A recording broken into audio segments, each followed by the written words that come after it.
کہ میں وہ انسان ہوں جو اپنے بھارت کے ہندو بھائیوں کو بہت شردھا کی نظر سے دیکھتا ہوں۔ میرا یہ مزاج شروع سے رہا ہے، چونکہ میری پڑھائی لکھائی اور بچپن سے اسکول میں ساتھی ہمارے سب ایسے رہے جنہوں نے ہمارے لیے بڑی قربانیاں دی ہیں، میرا بڑا ساتھ دیا ہے۔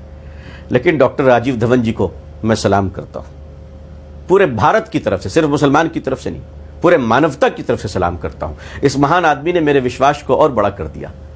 آپ ڈاکٹر راجیو دھون صاحب جو پنڈت ہیں، بھارت کے مہان ہندو پریوار کے سدسیہ ہیں، لیکن انہوں نے انصاف کی اس لڑائی میں، بابری مسجد کے مقدمے کی لڑائی جو ٹائٹل سوٹ کی لڑائی تھی، اس کو اتنی مضبوطی سے لڑا ہے کہ بھارت کا اتہاس لکھا جائے گا کہ یہ مقدمہ لڑنے والے بھی ہمارے ایک ہندو بھائی تھے۔ یہ بھارت، اگر کوئی مجھ سے پوچھ لے ودیش میں کہ ہندوستان کیسا ہے بتاؤ، تو میں کہوں گا ڈاکٹر راجیو دھون جی ہمارے ہیں، ہم آپ کے ہیں۔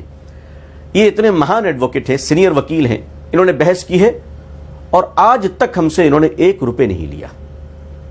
یہ جمعیت العلماء ہند اور آل انڈیا مسلم پسندیدہ بورڈ کے مشترکہ وکیل ہیں، نہ انہوں نے جمعیت سے 1 پیسہ لیا، نہ ہم سے 1 پیسہ لیا، 1 پیسہ انہوں نے نہیں لیا۔ اللہ انہیں ہدایت نصیب فرمائے، اللہ ان کو بڑا رکھے اور اللہ ان کو مانوتا کے لیے پرتیک اور آئیڈیل بنائے۔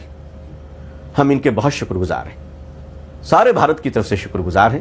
آل انڈیا مسلم پسندیدہ بورڈ نے جو پیسے خرچ کیے ہیں، وہ جو دوسرے پینل کے ایڈوکیٹس تھے ہمارے 6 فریقوں کے 15-16 جو وکیل کھڑے رہتے تھے، اس پر آل انڈیا مسلم پسندیدہ بورڈ کے پیسے بہت خرچ ہوئے ہیں۔